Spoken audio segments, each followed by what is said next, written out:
Kayo po ba mga bossing ko ay isa sa mga mananaya at kayo po ay napakarami ng tiket mga bossing ko ng inyong natayaan. Alam niyo po ba mga bossing ko para po tayo ay higit na swertihin kung kayo ay mananaya or negosyante mga bossing, pero ang unahin po muna natin ito sa pagtaya-taya. Lalo na kayo ay isa sa mga napakahilig tumaya. Pero masasabi ko lamang, kung ukol ay bubukol, huwag niyong kakaririn mga bossing. At huwag niyong hayaan na ito na yung inaasahan ninyo mga bossing. Yung ba tipong hindi na kayo kumakayod at dito na ikaw nakapokus na ikaw lagi nananalangin na baka ikaw ay manalo. Huwag pong ganun, gawin niyo lang po itong libangan mga bossing. Dahil once na kayo po ay nais na nais po ninyo na kayo po ay manalo, lalo pong hindi kayo nananalo. Kaya mas mainam, kalmado ka lamang mga bossing. At ito po ay gawin niyo lamang libangan. Ang pinaka-importante, kayo po ay may trabaho. At ito po, kapag naibigan niyo lamang, sa kanyo po ito gagawin mga bossing. May tuturo po ako sa inyo po mga bossing na isa sa mga sikreto. Upang sa ganon, kayo po higit na maka-attract ng swerte or kaya po ay makapanalo. Baka po sinasabi po ninyo, ako'y nanalo na.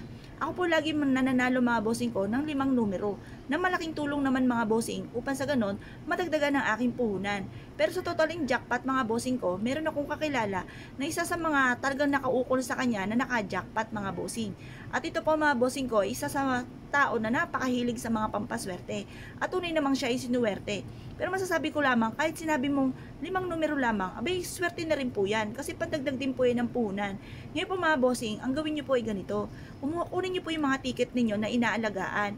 Ito po ay gagamitin nyo lang yung mga lumang ticket na hindi naman nakatama. O 3 numero lamang po ang nakuha. Ako po minsan mga bossing, dahil sa ako ay busy, kahit nakakatatlo o 4 ako, hindi ko ito nakiklaim mga bossing. Dahil nga po kawikaan ko po, gusto ko ay 5 or kaya po ay jackpot kasi may halaga na po yun. Kumbaga pag minsan pong 4 ay parang 1,000 lamang po ito mga bossing. Ngayon, pinagsasabay-sabay ko na po itong i-claim. Pero madalas ko pong ginagawa, hindi ko na po ito napagpapalitan kung ito'y palit ticket. At ito po mga bossing ko, pinapalitan ko at nag-aano po ko ng effort kapag po ito ay nakalima ng numero mga bossing. Yan pa mga bossing, tuturuan ko po kayo para kayo po ay laging makakalima.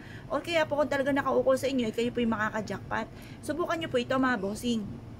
Kayo po ba mga bossing ko ay nakakita mga bossing ko ng isang butiki mga bossing kagaya po nito? Pero ito po ay replika lamang.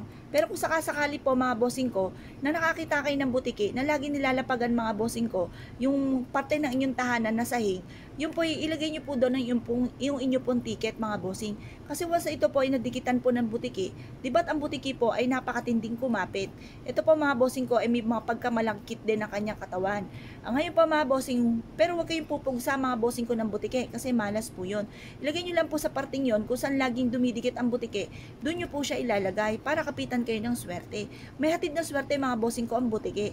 Sabi nga po kung machechempohan ninyo na nakita nyo na ang butiki ay humalik sa lupa, ito daw po ay may taglay na swerte kapag nachempohan ninyo.